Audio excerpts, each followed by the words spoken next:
코로나19 속보부터 보겠습니다. 우리는 이틀째 확진자가 없는데 중국 내 사망자, 확진자가 하루 사이에 14,000여 명이나 급증했습니다. 통계 문제 같은데 살펴보겠습니다. 최영일 평론가, 양지열 변호사 자리했습니다. 어서 오십시오. 안녕하세요.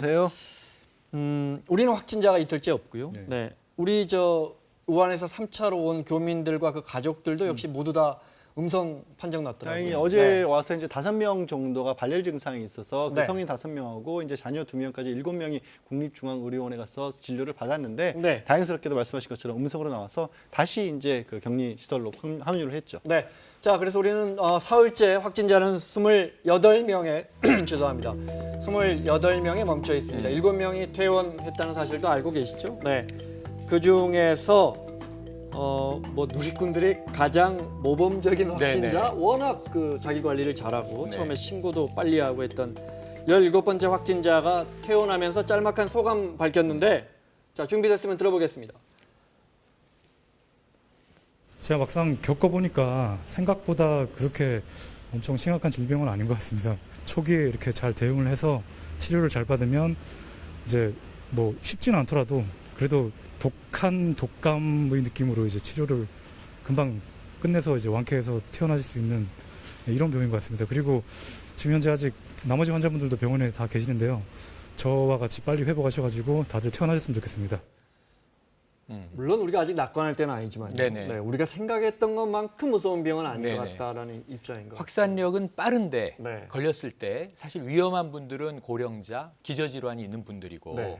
건강한 경우에는 그래도 마치 독감처럼 이겨낼 수 있는 것 아니냐. 이게 국내만이 아니라 해외에서도 그런 이제 유사한 리포트들이 나오고 있습니다. 네. 오늘 17번 확진자가 이제 인터뷰를 처음 해서 많이 화제가 됐는데 사실은 2번 확진자가 처음으로 퇴원했죠. 네. 이분도 모범 환자라고 불렸었고 4번 확진자, 그러니까 50대 남성들인데도 잘 극복을 해냈어요. 네. 그리고 17번 확진자는 이제 20대 청년이니까 네. 예, 그런 것들을 본다면은 그래도 관리를 잘하면 극복 가능한 질환이라는 네. 것은 확인되고 있는 것 같습니다. 의료진에게도 감사의 메시지를 전했던데 잠깐 보니까 병원에 실려갔는데 네. 앰뷸런스로 실려갔는데 거기 교수님이 밖에서 기다리면서 얼마나 놀라셨습니까? 치료받으면 금방 좋아질 거예요. 네. 이래서 마음이 확 놓였었다. 네. 이런 감사의 메시지도 남겼고요. 자, 우리 의료진, 방역 당국, 행정 수많은 분들이 고생하시는데 요즘 연일 정말 20일째 일일 일일 브리핑 하시는 분이죠. 네티즌들의 관심이 높아지고 있는 정은경 질병관리본부장. 의사더군요. 보통 질병본부장 의사가 하죠. 의사가 많이 하셨고 아닌 경우도 이제 행정학 하는 경우도 간혹 있습니다만 서울대 의대를 졸업했고 지금 이제 가장 중요한 예방의학 분야의 박사 학위를 가지고 있습니다. 그런데 박사세요? 또? 네네 박사입니다. 의학 박사죠. 네. 그런데 매일 오후 2시마다 보는데 네. 이게 처음에는 이게 뭘까 하고 신종이라는 게 사진 저희가 굉장히 일부러 있는데 준비했어요. 저 20일 동안 얼굴이 흰머리가 얼굴이 정말 연일 고생을 해서 흰머리도 많이 하루하루 들었고. 수척한 모습이에요. 네. 그래서 사실은 오후 2시마다 좀 이 생방송으로 네. 질병관리본부에 이제 보고가 나오는데 일일 브리핑이 나오는데 좀 안쓰러운 마음이 들더라고요. 저는 이제 방송하는 사람이잖아요. 네. 그 얼마나 바쁘겠어요. 수많은 정보와 기자들이 하루에 20개씩 물어봅니다. 그런데 거기다 현장을 또 챙겨야 네. 되니까요.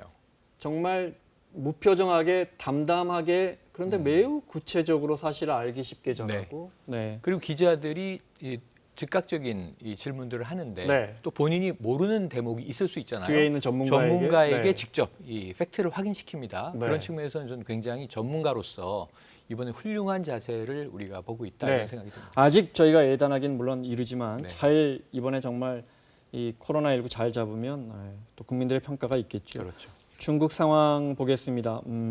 여전히 심각합니다. 확진자 먼저 볼까요? 네. 자, 이게 시청자 여러분들이 보시고 이게 무슨 일인가 싶을 거예요. 갑자기 저희가 한 3,800명까지 늘다가 점점 줄어서 하루에 늘어나는 확진자가 2,000명까지 줄었습니다라고 어제까지 설명드렸는데 갑자기 14,000명이 늘었습니다. 예, 그렇습니다. 어제 사실은 좀 줄어들면서 확진세가 한풀 꺾이는 게 아니냐라고 했는데 갑자기 14,000명이 한꺼번에 늘었어요. 거의 7배 가까이 돼버린 셈인데 어제랑 비교를 하게 되면 다만 이제 이 통계를 잡는 방법을 좀 바꿨다고 합니다. 네. 갑작스럽게 넣은 게 아니라 뭔가 시약으로 다 결과가 나오기 전이라도 네. 뭐 지역도 그렇고 질병 여부도 그렇고 뚜렷하게 이 사람은 이 코로나19의 환자라고 볼 수밖에 없는 사람들 다 포함시켰더니 지금 보시는 것 같이 네. 사망자도 그렇고 확진자도 그렇고 엄청나게 늘었죠. 그러니까 진단 시약으로 검사해서 정확하게 확진받은 사람 네네. 말고 중국의 보건당국 말로는 임상 예. 증세만 보이는 사람들, 뚜렷한 증세를 보이는 사람들까지 합쳤다는 건데 사망자를 볼까요? 네, 사망자도 그래서 갑자기 242명이 늘었습니다. 하루에. 네. 그러니까 CT를 찍었을 때 네. 폐렴 징후가 있으면 일단은 유증상. 그래서 양성으로 추정하고 네. 저는 이게 좀 나쁘게 본다면 음모론이 있어요. 네. 사실은 그동안 사망자 수를 통제하는 거 아니냐, 줄이는 거 아니냐, 숨은 사망자가 있는 거 아니냐. 근데 이것을 이번에 통계를 바꿨다라는 변명을 가지고 확 한꺼번에 늘린 거 아니라는 음모론이 있더라고요. 네. 뭐 그럴진 모르겠습니다만 아직 확인은 된 바 네. 없습니다만 저는 선제적으로 좋은 것은 그동안 숫자 관리를 하던 중국 정부 당국이 선제적으로 아예 증상만 좀 있는 환자들을 확 이 숫자가 늘더라도 네. 포착을 함으로써 조금은 더 이 치료 대상의 범위를 확장했다는 점에서는 긍정적인 요소도 있다고 봐요. 막연한 음모론은 절대 안 되지만 그렇습니다.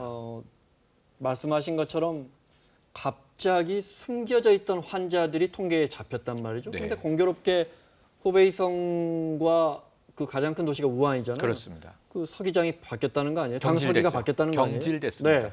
그럼 뭔가 중국 중앙정부에서 잘못된 걸 바로잡고 털고 가자 뭐 이런 예측도 가능해 네네. 보입니다. 추정으로는 가능성이 없는 것은 아니죠. 네. 그러니까 음모론은 과도한 음모론은 자제하더라도 말씀하신 대로 지금 안 그래도 지금 중국 정부 당국에 대한 중국 내부에서의 불신이 지금 높아지고 있지 그렇습니다. 않습니까? 헌법, 표현의 자유, 천추스 실종 뭐 이런 문제들이 계속 제기되고 있는데 그럴 가능성을 염두에 두면서도 통계의 확산, 이 어떤 감염 여부의 판단은 조금은 좀 선제적으로 네. 공격적으로 바뀐 측면이 있어 보입니다.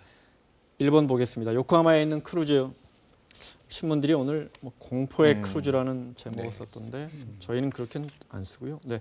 그래픽 보면서 양재열 변호사의 설명 듣겠습니다. 네, 여전히 심각합니다. 예, 또 44명이 늘었다고요. 예, 네. 그래서 결국에는 확진자가 218명에 이르게 200명까지 넘어섰습니다. 200명을 저 배 넘었었고, 안에서만요. 저 배 안에서만 이제 승객 포함해서 한 3,700여 명, 그중에 뭐 승객은 2,600여 명인데 문제는 저게 60대에서 80대까지 상당히 고령자들이 많습니다. 크루즈선이라고 하는 그 특성상 그렇기도 한데 사실 오늘 이제 많은 사람들에게 충격을 줬던 것은 일본의 검역관이 네. 안에 들어가서 환자들의 어떤 증상을 체크하고 검사하러 이 들어갔다가. 검사하러 들어갔던 사람이 본인이 감염이 된 거죠. 아니 전신 방역복도 안 입고 안 들어갔죠. 입고. 마스크하고 장갑만 했었고요. 일본이 왜 이러죠? 그러니까 우리가 요즘? 지금 네. 사실 코로나19 처음 나왔을 때 많이 논란이 됐던 것 중에 하나가 마스크를 얼마만큼 되는 걸 KF80이냐 94냐 뭐 이런 논란이 있었잖아요. 근데 감염내과 전문의들의 결론은 직접적으로 환자를 접촉할 때는 그런 걸로도 부족하다라는 게 결론이었습니다. 그러니까 기침으로부터 막아주는 역할을 하는 거지 바이러스를 막을 수 있는 건 아니라는 거여서 당연히 고글이라든가 방호복을 입었어야 하는데 그냥 들어갔다가 본인이 지금 7일까지 근무하다가 9일에 이 발열 증상을 느껴서 확진을 받은 겁니다. 네. 얼마 전에 왜 저긴 배 안에 있는 환자들이니까 일본 안에서의 확진자 수에 넣지 않겠다 해서 지금도 네. 안 넣고 있잖아요. 맞아요. 일본 안에 넣지 않고 사실 네. 33명까지 그러니까 일본인들을 포함시킨 통계를 WHO에서 잡았다가 25명으로 줄였어요. 그게 말씀하신 것처럼 저게 일본 사람이 걸렸더라도 일본 땅에서 걸린 게 아니기 때문에 우리 환자가 아니라는 식으로 일본이 저 나왔고 배 안에 대다수가 일본 분들. 일본 분들인 거죠. 그런데 그거를 이 막상 1호 환자, 그러니까 저 배에서 2차 감염이죠. 2차 감염 네. 일본이 검역관이라는 오명을 쓴 건데 일본이라고 하는 나라의 방역 시스템이 이 정도밖에 되지 않았나? 그러니까요. 네. 굉장히 의아한 상황이에요. 네. 여전히 그러니까 저 3,700여 명이 있는데 일본 정부가 여전히 다 검사를 못 하겠답니다. 네. 그러면서 뭐 부처 간에 또 엇박자가 나오고요. 네, 들어보겠습니다.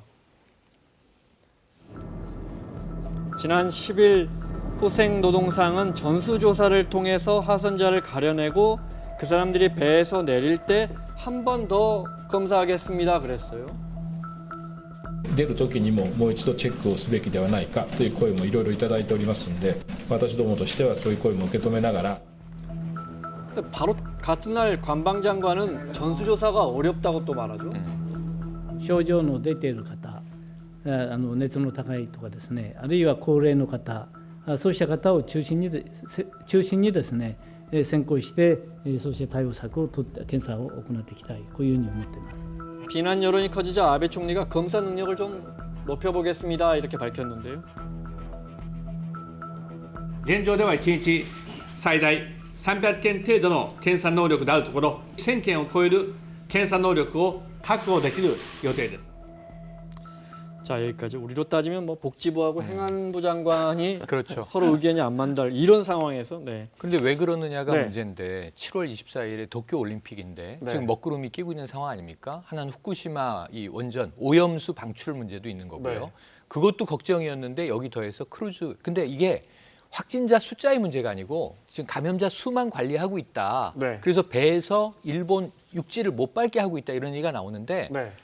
지금까지 이 시간이 되도록 검사 대상이 700여 명이에요. 네. 3천 명은 검사도 못 받았어요. 열흘 동안 700명 검사한 거예요? 이게 전 놀랍습니다. 우리나라가 지금 처음에 우린 지금 하루에 1000명, 160명, 3000명 네. 키트가 키트로는 10,000명까지도 공급이 가능한데 의료진 수 때문에 제한이 네. 있다고 합니다만 지금 저는 이게 거의 일본이 이 정도인가 싶은 게 홍콩에서는요. 네.